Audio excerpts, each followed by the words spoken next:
Hello, listeners. Thank you for joining me for another HRO Today Q&A podcast. Today, I will be speaking with Mike Yonker, CHRO of Marriott Vacations Worldwide. After being forced to furlough or reduce the hours of almost his entire workforce due to the coronavirus, Mike implemented policies to keep employees healthy and engaged throughout the crisis. Here, he talks about some of those strategies and shares some best practices for managing the return to the office. Can you talk a little bit about the impact that the coronavirus has had on your workforce?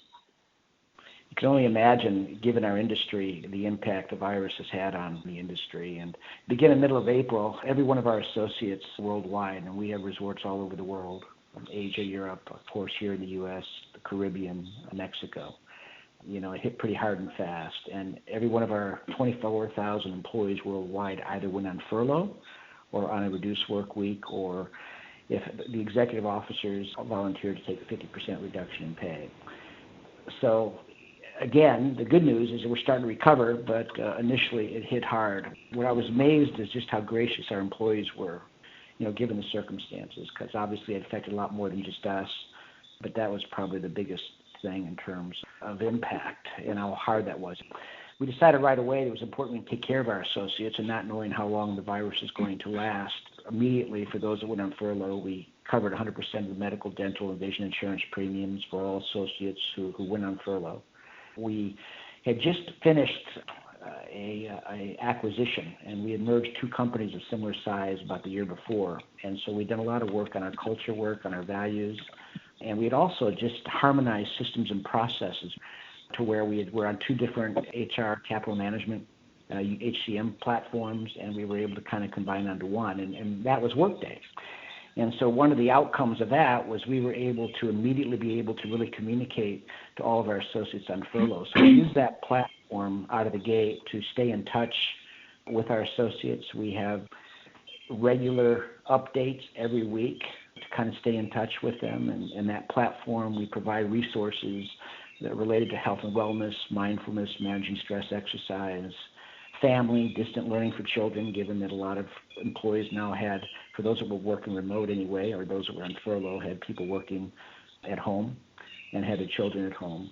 Professional growth, leadership development, and just how to get better at working remote. The nice thing is that for everybody who could work remote of the reduced work week, they were able to do so because of that platform. And so we immediately put everybody on a reduced work week, started to work remote, closed out our corporate offices. We have corporate offices in Orlando, several, Lakeland, Miami, Singapore, and London. And we were able to immediately adjust because of the flexibility that the technology provided. We also every week put out messages to our furloughed associates through that platform. These are video messages from the CEO and executive leadership. We track and measure those, and we have anywhere up to, on the average, probably 1,500 announcements are viewed during a given week, which has really been kind of fun to watch on a daily basis. When the videos go up from the CEO and the executive officers is when we have the highest level of participation, which I think is encouraging as well. So we want to maintain that relationship with our associates. Mm-hmm. And what is your reopening strategy? How are you going to maintain employee engagement, and what measures are you putting in place to support the safety and well-being of your workforce? Well, the good news is we're starting to reopen. Our owners, our customers, our guests, they're just dying to get out of the house. And we have resorts in favorable locations, and those that are most popular tend to be the beaches. So Myrtle Beach, Hilton Head, Southern California, the Florida beaches, especially on the West Coast, are very, very popular destinations. So as soon as we started the furlough process, where 65% of our associates were furloughed, we started to plan about how best to bring them back. And so that work began the minute the furlough started in the middle of April. We are taking a very highly coordinated return to work approach that we execute against to ensure that the health and well-being of not only our associates, but of course their families and our customers. Our guiding principles for that return to work are really built around our core values. These would be the core values we established once we merged companies. I mentioned 2 years ago we began that work, so it's kind of fun to put the core values to the test. And that was the foundation of every decision that we've made. Our core values are caring culture that is always customer obsessed, integrity is first, with excellence always is top of mind, and we really believe we're better together. and together is our favorite destination. So with those core values in mind is kind of the principles for the groundwork that we did in the foundation and starting to think about how to bring people back. Ton of research, best practices, measuring what other companies were doing. I probably had anywhere from 3 to 5 webinars a week just to try to stay on top of what best practices are that are out there. And we incorporate that into trying to ensure that we're really very, very thoughtful and mindful about the well-being of our associates and, of course, their families.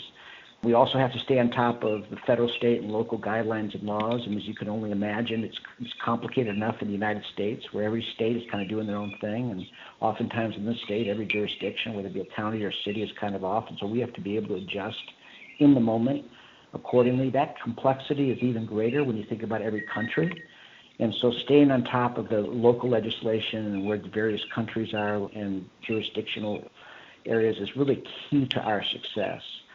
So in building up that plan, and a country-specific plan, we recognize that we will have and we have a new normal. And the process to restore operations and our daily norms at our work locations looks very, very different than it did before, as you'd expect, to make sure that we keep COVID-19 at bay and that our associates are not only healthy, but they're comfortable returning to work. And so some of the things that we're doing across the entire enterprise, regardless of the country or the jurisdiction, includes training. And so we immediately went into training to ensure that we could provide training to our associates as they were returning to work. That focuses on their health, safety of them, our owners, our members, our guests. Health screen and temperature checks are a part of that. We require every associate returning from furlough to, in fact, take a temperature check and a personal health attestation to ensure that they're not only comfortable, but also safe in returning to work. Our use of personal protective equipment, PPE, face masks are required for every associate unless they have an office. And if they have an office, they would need to use a face mask when they exit their offices. Hand sanitizer stations are in place, of course, everywhere. We've enhanced our focus on cleanliness, not only in front of the house, but also back of the house. We insist on social and physical distancing in our workplaces, and how a customer, an owner, a guest checks in looks very different today than it did yesterday. And you have just separation, distancing in terms at the front desk area, and that's a complexity we had to solve for. Reinforcing the CDC guidelines that are always going to be fluid, and so we stay on top of that, as I mentioned, such as insisting people stay home when they're sick, frequent hand washing, avoid touching eyes, nose, and mouth. So the communication, both in terms of the training, but also just the reminders and the collateral around the workplace, is paramount. And also in terms of facility planning, we reconfigured our workspaces and signage around the work locations, given that. In fact, we did not open a site until all these conditions were met. And so in some cases, we had some of our resorts, we had maybe a week or two notice to get these resorts open. It meant immediately go into training, reconfiguring the facility to accommodate and ensure that safe workplace. And the one thing I might mention, we have encouraged, especially at our corporate and above property offices, that if you are able to work remote, we strongly encourage our associates to continue to do that. I'm amazed at how productive our organization has been. We were ready for this in terms of having a technology platform. In some cases, at some of our call centers, we already had people working remote that were doing so very, very effectively and very productively and successfully. And so we have strongly encouraged that work remote. And I see us continuing to do that well into the future to ensure that where it makes sense to have the people to do that. I just checked in this morning at the corporate office here in Orlando, and there may have been, typically in a given week, there would be over 1,000 employees at that facility, and there's probably 10 cars in the parking lot. So we're all working, but we're able to do so much differently than we did before. How would you say this crisis has affected the culture at your organization? Would you say that it has had any lasting impact? Absolutely. I have a favorite quote, which is, crisis doesn't build character, it reveals it. Adversity does not build character, it reveals it as well. And I think, if anything, this crisis, as much as I hate to see it, there's been some positives that have come from that. It's really allowed us to kind of test our values, specifically around caring for each other, which is a critical core value of ours, and that we're better together. And I think the efforts that have been made to kind of connect with people, I was amazed when we furloughed.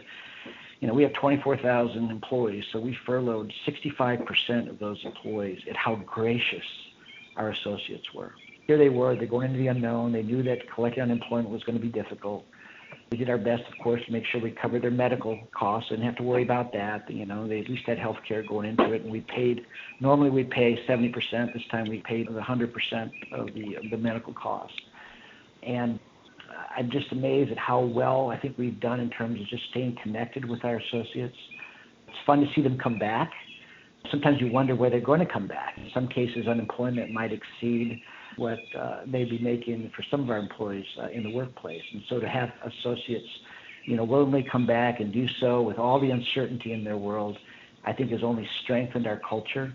We've been able to connect. For those of us that are working remote, and everything now is virtual. It's all Microsoft Teams meeting, and we've had fun with it. We've managed to have events outside of work where we've had, bring your own, happy hour type of event where everybody kind of settles down at the end of the day. Teams get together. We're getting together with furloughed teams just to stay connected. So I feel good that when we get through this, we'll be better for it and stronger for it. And what is really encouraging to me is we put so much work into building our core values, to see them come alive and not be forced, and just see how people reach out to help each other. We have folks that are reduced work week that are at our resorts that are serving the community, and first responders and doctors, and with meals and going to hospitals. And to see that kind of an outreach, even with people who have taken some personal sacrifice, I think only speaks to just how strong the culture is. For me, that is very, very exciting.